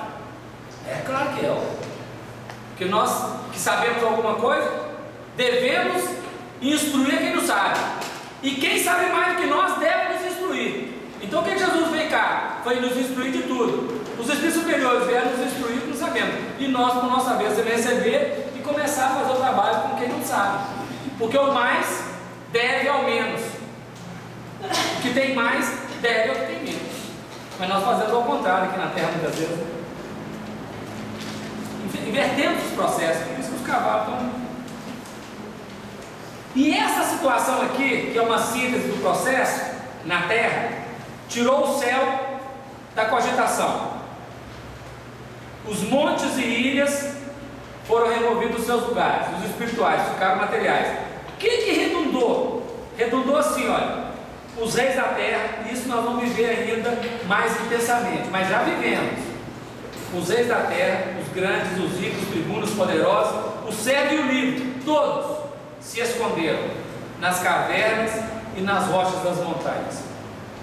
Jesus falou assim, no capítulo 24 de Mateus: e por multiplicar a iniquidade, o amor de muitos esfriará. O amor de muitos, deixa eu ver onde é que está isso aqui, lá no Lucas, lá em Mateus 24, 12. E no 24 ele diz assim: e se fosse possível, até os escolhidos seriam enganados. As ilusões das teorias e das apresentações do mundo não estão erradas, gente. A questão é tirar Deus da jogada. Entende? A questão é falar: não precisamos de Deus, mas nós já explicamos tudo. Não explicou não. Deus tem que estar presente. Por isso que o sol estava negro, por causa o intelecto humano desenvolveu muito na horizontal e quer resolver a vida por ele próprio e não vai conseguir. E aí gera esse estado de clamor. Olha, angústia, depressão, ansiedade, esquizofrenia, não olha se é rico, se é pobre, se é bonito ou se é feio, se é rei ou se é poderoso, se é grande, não olha.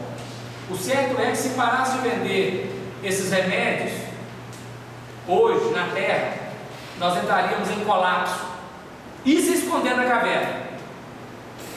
Estão vivendo a poder de remédio, dos mentais, mas também não podemos esquecer dos outros orgânicos. Um remédio, todos nós sabemos, eu não estou falando contra remédio, pelo amor de Deus. O remédio, ele abafa, mas não cura. Então eu não posso me iludir porque eu tomei a medicação e retirei a manifestação do sintoma, achando que resolveu o problema. Não resolveu. Se esconder na caverna, se esconder nas rochas, porque além de não resolver, piora o meu quadro energético. Eu não estou falando contra remédio, pelo amor de Deus, eu tomo meus remédios, é o que eu preciso. Mas eu sei que não basta tomar medicação e abafar a manifestação da doença. Os reis, os poderosos, estamos todos doentes. A ansiedade e a depressão ferem. A depressão, daqui a alguns anos, ela vai matar mais do que tudo no mundo. Mais do que tudo. A perspectiva é essa. Complexo. Complexo demais. Então nós, às vezes não é depressão, às vezes nós estamos em outras enfermidades, dessas complexas, precisando da medicação. Ela pode ser exoneradora, mas se nós não estivermos vinculados na figueira, na oliveira e na videira, ela é apenas uma abafador. Ela manifesta e abafa, manifesta e abafa. Ela não cura. Nós vamos curar. Mas isso aqui é porque o céu foi retirado da cena. Então hoje nós tomamos a pílula, qualquer que seja ela, mas nós já impomos a mão para tirar, né, o mal-estar do outro. Nós já sentamos à mesa e trabalhamos em mediunidade.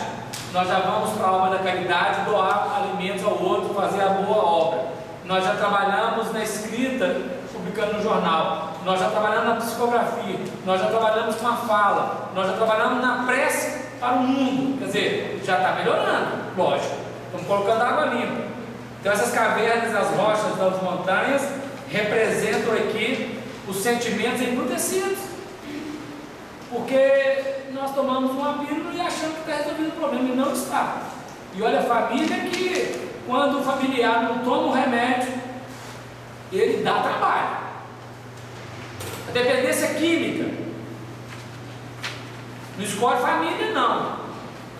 As dependências, as várias dependências. Por isso que todos aqui, o livre, o servo, o tribuno, o poderoso, o grande, o rico e o rei, todos estamos vinculados no mesmo processo. Isso é desafio, gente. Então nós precisamos estar muito atentos. Os montes foram removidos. Aí o Cazuza escreveu assim: os nossos heróis morreram de overdose. Que me desculpe o Cazuza, mas aqueles heróis não são mais meus heróis. Já foram, por isso ele colocou no plural. Ele tinha que colocar os meus, né, o dele. Ele colocou os nossos. Hoje os nossos heróis, os meus, têm morrido no ciclo do martírio, têm morrido no testemunho pelo Evangelho. Estão mudando. Antigamente a gente tinha como herói quem morria de overdose de cocaína. Ó, que isso? Se ele é meu herói, também vou morrer de cocaína. Os montes foram removidos, os montes verdadeiros.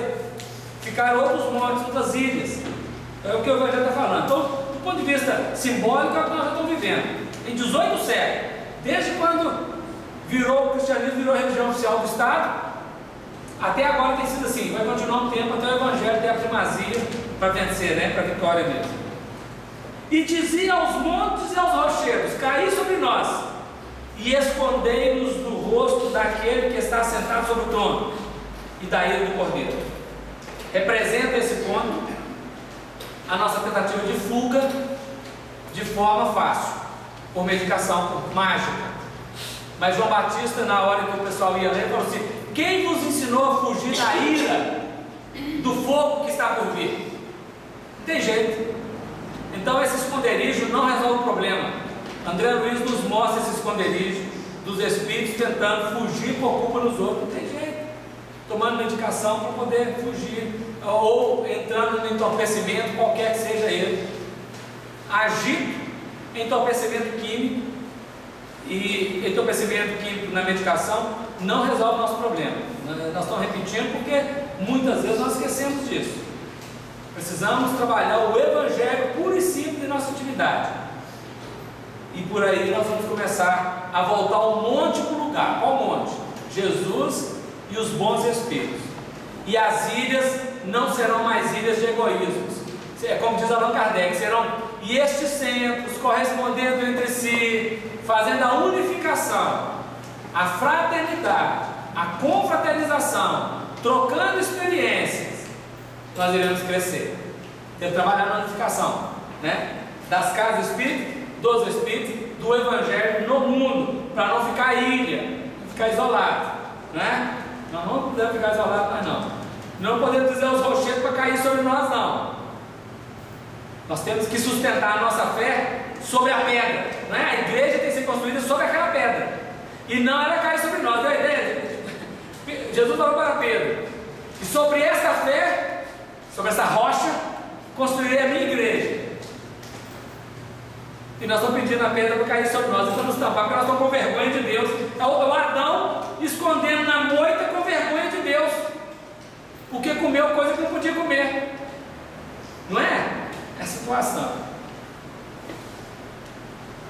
Está com vergonha, escondeu do rosto daquele que está sentado sobre o trono de Deus, né? E da ira do Cordeiro, a lei de causa e efeito, que não tem como fugir dela, porque é vindo o grande dia da sua ira.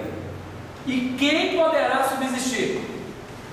Logicamente, nós já vivemos 150 anos de transição, mas ainda temos 50 anos de questões que vão exigir de nós, viu, gente? Muito. Muito. Está parecendo, nós estamos naquele momento que está parecendo que está tudo tranquilo. É aquela tranquilidade que anuncia uma tempestade. Dá para tudo, os passarinhos escondem, nem um pio dá. Tudo aquieta, parece que está calmo. Daí a pouco dá um trovão, um raio, né? Um relâmpago, um trovão, e começa a precipitar uma tempestade. Essa editoria aí dá entender que é a voz da nossa consciência. Mas também é assim, você tem que olhar. Lei de causa e efeito, em nós e da vida. Existe também, olhando em um modo diferente, espíritos perseguidores que usam dessa fraqueza da nossa consciência, fraqueza da nossa personalidade, diante da nossa consciência, para nos humilhar e nos dominar. O livro Libertação, quando o Gregório fala assim, o cordeiro é fraco, não pune, nós somos os leões, nós somos os justiceiros, nós somos, né, os que fazem a justiça. Isso é pretensão deles, eles fazem, mas é pretensão deles. E o cordeiro permite, porque usa o mal para corrigir o mal, né? Infelizmente para nós ainda é assim. Porque os montes estão removidos de lugar, nós temos que reposicionar, colocar de novo os montes nos devidos lugares, os montes espirituais, né? Os valores espirituais. O tempo foi ligeiro, a gente às vezes, o negócio lá vai, né? Mas estamos indo, vamos devagarzinho, trazendo algum ponto para dar uma ideia, vai refletindo. Nós voltaremos em breve para conversar sobre o capítulo 7. Tem trombeta que não acaba mais. Vamos repetir essas coisas aqui para a gente poder falar as mesmas coisas, mas num outro tom, numa outra tonalidade, buscando alguns eventos históricos que já aconteceram e outros que estão para acontecer. Mas no plano simbólico, a gente não importa muito com o evento histórico, a gente olha sempre o plano íntimo, porque está toda hora acontecendo, né? Está dentro de nós o cavalo negro, o cavalo preto, o cavalo amarelo, o cavalo branco, está tudo dentro de nós. Está o umbral e está o plano espiritual. Ora nós entramos num, ora nós entramos no outro, né? Muita paz a todos, muito obrigado pela atenção, por estar sempre junto com a gente aí, nessa luta da gente retirar a sujeira da nossa intimidade e crescer junto com o Evangelho. Muito obrigado e até breve. Deus abençoe. Maria.